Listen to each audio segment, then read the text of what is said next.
Salam saudara terkasih dalam Kristus Yesus, kita jumpa pada minggu 4 Advent keempat pada hari ini. Suasana Natal sudah mulai mengguncang hati kita, dan kita akan mendengarkan firman Tuhan yang akan menuntun, mengarahkan, dan menguatkan kita dalam menyambut dan menjalani Advent keempat. Oleh karena itu, sebelumnya kita bersatu di dalam doa.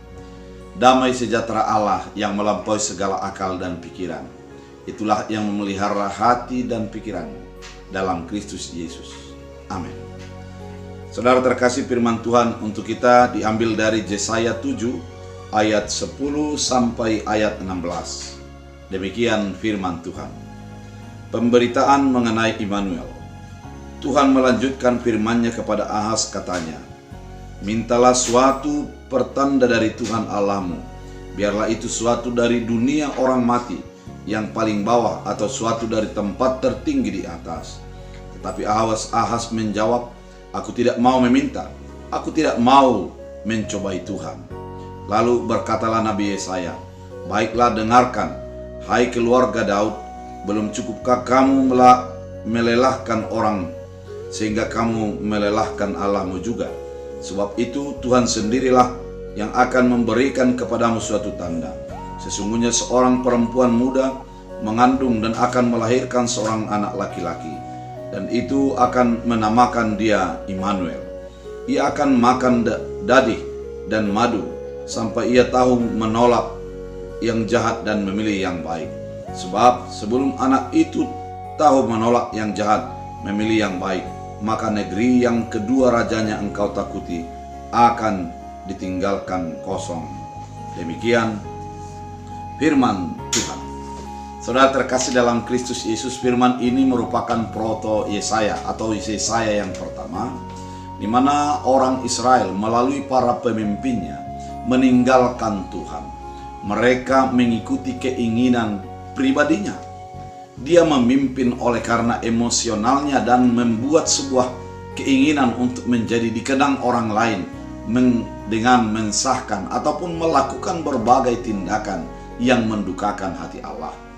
Mereka, banyak di antara mereka yang melakukan penyembahan-penyembahan berhala. Oleh karena itu, ketika firman Tuhan ini dinyatakan oleh Yesaya kepada seorang raja yang bernama Ahaz, sesungguhnya Ahaz adalah seorang penyembah berhala. Kalau kita membaca dalam Yeremia 7 ayat 31, maka jelaslah kita lihat bahwa Ahaz itu mempersembahkan anaknya untuk menjadi korban sesajian kepada dewa-dewa. Itu begitu menyedihkan ataupun begitu memerihkan sebuah sikap orang yang dinyatakan pilihan Allah. Oleh karena itu, Yesaya menegur kepada Ahaz dan mengatakan, engkau harus merubah diri. Allah itu ada dan engkau harus melihat kepada Allah. Kemudian Yesaya mengingatkan juga, kalau engkau tidak percaya bahwa Allah itu ada, maka mintalah sebuah tanda, baik itu tanda dari langit atau tanda dari orang yang mati di liang kubur. Pernyataan ini mau mengatakan Allah itu ada di berbagai tempat. Allah itu ada di berbagai keadaan. Oleh karena itu Ahaz harus menyadari keberadaan Allah, sehingga dia menjadi orang yang melihat Allah, bukan yang menjadi mendewa-dewakan atau membuat dewa sebagai Allah dan ilahnya. Oleh karena itu saudara terkasih dalam Kristus Yesus, firman Tuhan kali ini menegur Ahaz agar dia merenungkan perbuatannya, mengubah sikapnya, karena dia akan menjadi hancur ketika dia meninggalkan Allah. Dia akan menjadi hancur ketika dia mengabaikan firman Allah dan mengikuti keinginannya. Kemudian pada firman Tuhan kali ini, Ahaz mengatakan, saya tidak mau mencobai Allah. Kalimat ini merupakan sebuah kalimat seolah-olah dia adalah orang yang takut akan Allah. Namun dia mau menghindar dari firman yang dinyatakan oleh Yesaya. Dia mau memuaskan dirinya dan melakukan kuasa berdasarkan kehendaknya. Oleh karena itu, Yesaya melanjutkan kalimatnya dengan mengatakan bahwa, tetapi lalu berkatalah Nabi Yesaya, baiklah dengarkan hai keluarga Daud, belum cukupkah kamu melelahkan orang sehingga kamu melelahkan Allah juga. Ternyata kepemimpinan daripada Ahaz akan membuat celaka kepada bangsa Israel. Kepemimpinan Ahaz akan berdampak kepada ketidakbaikan bagi umat pilihan Allah tersebut. Itu akan melelahkan karena Allah di dalam amarahnya menyatakan kuasanya dan mendukakan hati Allah adalah merupakan sesuatu ancaman besar bagi bangsa itu. Kemudian Yesaya melanjutkan di dalam kalimat selanjutnya, dia mengatakan, sebab itu Tuhan sendirilah yang akan memberikan kepadamu sebuah pertanda. Dia tidak ingin pertanda dari alam, namun Tuhan akan memberikan sebuah pertanda. Pertanda itu yang akan datang itu adalah seorang perempuan muda mengandung akan melahirkan seorang anak laki-laki, dan dia akan menamakan dia Immanuel. Immanuel adalah Tuhan beserta kita. Kalimat ini sebuah teguran sekaligus sebuah arahan spiritual bagi Ahaz di dalam ketidakpercayaannya kepada Allah, di dalam sikapnya yang menduakan Allah. Yesaya mengingatkan kepada Ahaz bahwa Allah itu adalah Immanuel. Tuhan menyertai kita di dalam segala keadaan kita, di dalam segala perbuatan yang kurang baik pun ada Tuhan di sana untuk menyertai kita. Yang terpenting adalah merubah diri, menguduskan diri, dan menjadi bersyukur atas apa yang sudah dilakukan oleh Tuhan dalam kehidupan kita. Ketika orang mengatakan bahwa Tuhan ada bersama dengan kita, Tuhan menyertai kita, bahwa kita yang diperlukan bagi kita adalah kesadaran akan kehadiran Tuhan di dalam kehidupan kita, kesadaran atas penyertaan Tuhan di dalam hidup kita.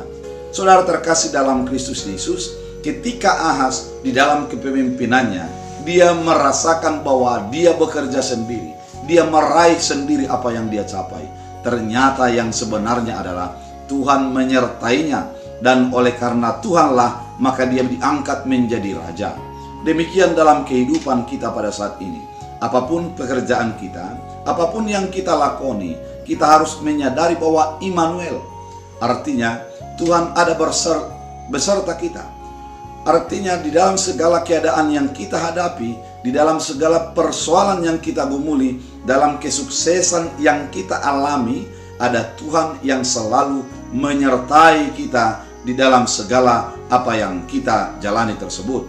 Tuhan Allah beserta kita di dalam apa yang kita lakukan. Dengan kesadaran akan kehadiran Allah menjadi menuntun kita untuk selalu fokus dan mendengarkan kehendak Allah di dalam apa yang kita fokuskan, kerjakan. Saudara terkasih dalam Kristus Yesus, di dalam keberdosaan sekalipun Allah hadir menyatakan kasih-Nya, dan dengan kehadiran Allah yang menyatakan kasih-Nya itu adalah sebagai pertanda penyertaan Allah. Di dalam masa-masa Advent ini, dan kita akan memasuki musim Natal pada tanggal 24-25 yang akan datang, kita mau diingatkan, di dalam keberdosaan kita itulah Allah datang, dan Ia mau menyatakan kuasa-Nya untuk membebaskan, mengeluarkan, dan memberikan kelegaan bagi kita atas beban dosa dan maut, sehingga kita hidup di dalam penyertaan dan kekuatan daripada Tuhan.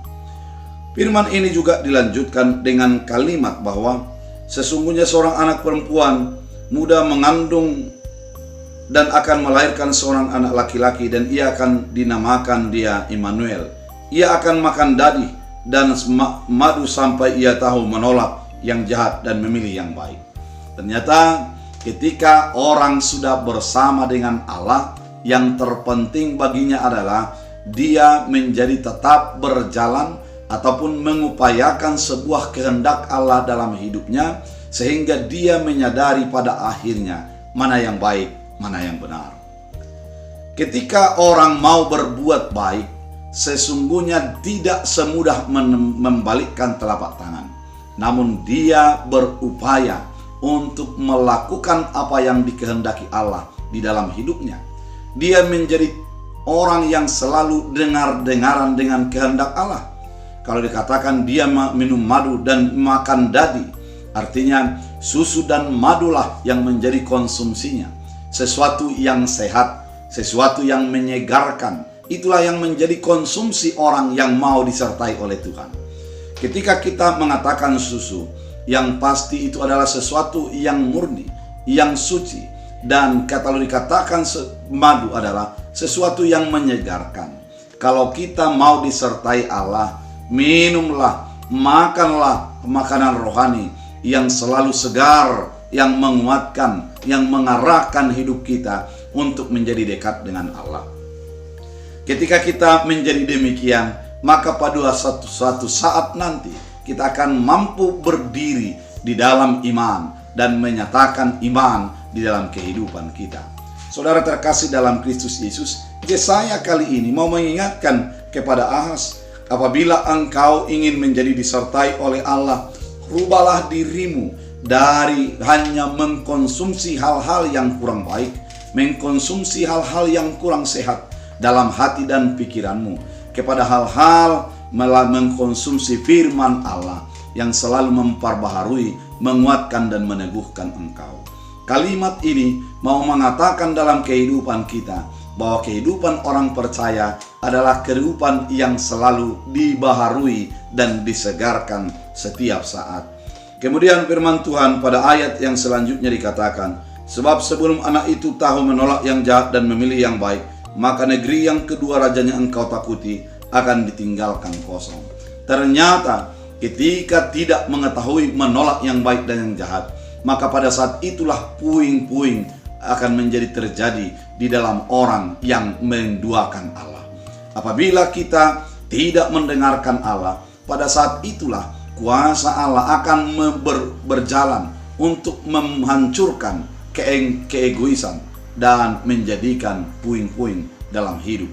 Oleh karena itu, saudara terkasih dalam Kristus Yesus, firman ini mau mengatakan bahwa Ahaz adalah orang tidak benar, namun Allah ingin menyertai dia. Ketika dia ingin disertai oleh Allah, dia harus memulai mengkonsumsi firman Allah di dalam hidupnya. Dia harus bertumbuh untuk mengarah kepada kehendak Allah, bukan lagi mengarah kepada keinginannya.